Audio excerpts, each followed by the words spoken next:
ಭಾವನೆಗಳು ಕಾನೂನು ನೀವು ಹೇಳ್ದಂಥ ರೀತಿಯಲ್ಲಿ ಕೆಲವೊಮ್ಮೆ ಕಾನೂನನ್ನು ಅನುಸರಿಸೋ ಟೈಮ್ನಲ್ಲಿ ಭಾವನೆಗೂ ತೊಂದರೆ ಆಗದಂಗೆ ಮಾಡ್ಕೊಳ್ಳಿ ಅನ್ನೋದು ಓಕೆ.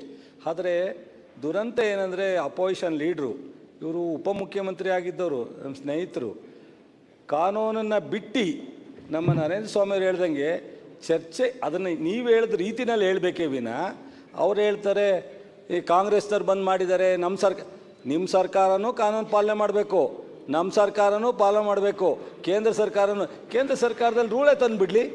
ಯಾವ 24 hours ನೋ ರಿಸ್ಟ್ರಿಕ್ಷನ್ ಅಂತೇಳಿ ಕೇಂದ್ರ ಸರ್ಕಾರ ಸುಪ್ರೀಂ ಕೋರ್ಟ್ಗೆ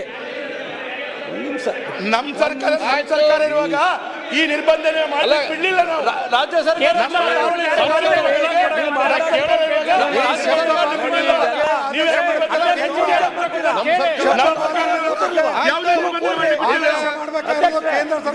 ಅವ್ರು ಉತ್ತರ ಕೊಡ್ಲಿ, ಆಯ್ತು ಉತ್ತರ ಕೊಡ್ಲಿ. ಸಿದ್ಧವದೇ ಅವರು ಉತ್ತರ ಕೊಡ್ಲಿ.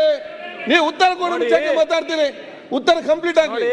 ಹಾಗಾದ್ರೆ ಮಂತ್ರಿಗಳು ಉತ್ತರ ಕೊಡುವ ಮುಂಚೆ ನೀವು ಯಾರು ಎದ್ದು ಮಾತಾಡಬೇಡಿ. ಯಾಕೆಂತ ಹೇಳಿದಾಗ ಮಂತ್ರಿಗಳೇನು ಹೇಳಲಿಕ್ಕೆ ಇಲ್ವಾ?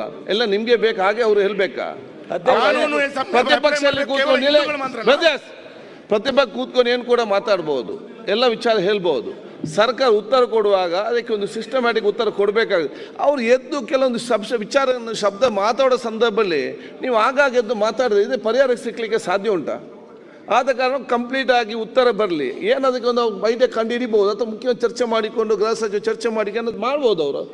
ಅವರು ಇದೆ, ಅದಕ್ಕೆ ನೀವು ಸಪೋರ್ಟ್ ಕೊಟ್ಟು ಮಾಡಬೇಕು ಹೊರತು ಇಲ್ಲಿ ಗೊಂದಲ ಆಗಿ ಅವ್ರು ಆ ಕಡೆ ಹೋಗೋದು, ನೀವು ಈ ಕಡೆ ಹೋಗೋದು, ಜನರಲ್ಲಿ ಕಷ್ಟದ ಸಿಲುಕಿದಾಗ ಏನು ಪ್ರಯೋಜನ?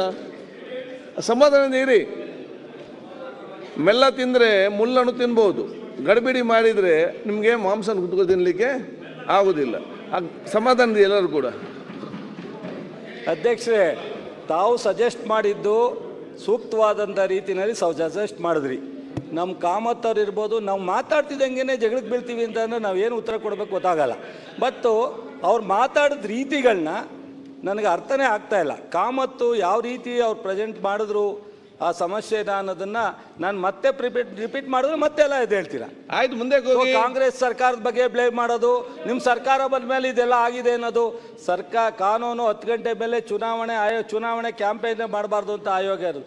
ಯಾವುದೇ ಸಭೆ ಸಮಾರಂಭನ 10 ಗಂಟೆ ಮೇಲೆ ಮಾಡಬಾರ್ದು ಅಂತ ಇರ್ತಕ್ಕಂಥದ್ದು ಮತ್ತು ಸೌಂಡನ್ನು ಸಹ ನಿಷೇಧ ಮಾಡಿರ್ತಕ್ಕಂಥದ್ದು ಇವೆಲ್ಲವೂ ಇದೆ. ಇದರ ಮಧ್ಯದಲ್ಲೂ ಸಹ ಕೆಲವು ತಾಲೂಕಿನಲ್ಲಿ ಸಾಂಪ್ರದಾಯಿಕವಾದಂಥ ನಡೀತಕ್ಕಂಥ ವಿಚಾರಗಳು ನಡೀತಾ ಇದ್ದಾವೆ. ಅದು ಲ್ಯಾಂಡ್ ಆರ್ಡರ್ ಪ್ರಾಬ್ಲಮ್ ಎಲ್ಲ ಆಗಲ್ಲ, ಅಲ್ಲಿ ಮಾತ್ರ ಅದಕ್ಕೆ ಕಾನೂನು ರೀತಿಯಲ್ಲಿ ಕೊಡಲಿಕ್ಕೆ ಅವಕಾಶ ಇಲ್ಲದೆ ಇದ್ರೂ ಸ್ವಲ್ಪ ಮಾಡಲಿಕ್ಕೆ ಅವಕಾಶಗಳು ಮಾಡ್ಕೊಂಡು ಹೋಗಿರ್ತಾರೆ.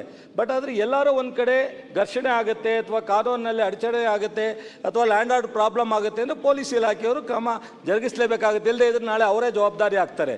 ಅದಕ್ಕೋಸ್ಕರ ಆದರೆ ಮಾನ್ಯ ಗೃಹ ಸಚಿವರು ಇಲ್ಲಿಲ್ಲ, ಶಿಕ್ಷಣ ಸಚಿವರು ಇಲ್ಲ, ನಮ್ಮ ಸುನೀಲ್ ಅವರು ಒಂದು ಡೈರೆಕ್ಷನ್ ಬಂದಿದೆ ಶಿಕ್ಷಣ ಇಲಾಖೆಯಿಂದ ಅಂತಾರೆ.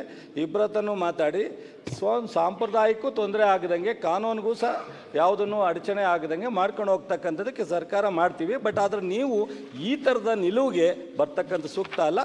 ಸೊ ನಮ್ಮ ಅಪೋಸಿಷನ್ ಲೀಡ್ರ್ ಹೇಳಿದ್ರು, ಸುನೀಲ್ ಹೇಳಿದ್ರು, ಅಧ್ಯಕ್ಷರು ಹೇಳಿದ್ರು, ಸರಿ. ನಮ್ಮ ಅಶ್ವಥ್ ನಾರಾಯಣ ಅವ್ರು ಬಿಡಿ, ನಾನು ಇನ್ನು ಮಾತಾಡಲ್ಲ ಅಂತ ಹೇಳ್ಬಿಟ್ಟಿದ್ದೀನಿ. ಅವ್ರಿಗೆ ಕೂಗಾಡೋದೇ ಒಂದು ಪ್ರವೃತ್ತಿ ಅಂತ ಮಾಡೋರಿಗೆ ನಾವೇನು ಹೇಳಲಿಕ್ಕಾಗಲ್ಲ. ಒಬ್ಬರು DCM ಆಗಿ ಕೆಲಸ ಮಾಡಿದಂಥವ್ರು ಈ ರೀತಿ ಕೂಗಾಡ್ತಾರೆ ಅಂದರೆ ನಾನೇನು ಉತ್ತರ ನಾನು ಮಾತಾಡೋಲ್ಲ ಬಿಡಿ ಬ್ರದರ್, ನೀವು ಹೇಳಿದ ಮೇಲೆ ಮುಗಿದೋಯ್ತು. ಅವರು ಸ್ಪೆಷಲ್ ಅಂತ ಕನ್ಸಿಡರ್ ಮಾಡೋಣ, ಅವ್ರು ಏನು ಬೇಕಾದ್ರೂ ಕೂಗಾಡಲಿ, ನಾವು ಸಹ ನಿಮ್ಮ ಜೊತೆಲಿ ಕೋಆರ್ಡಿನೇಟ್ ಮಾಡ್ತೀವಿ.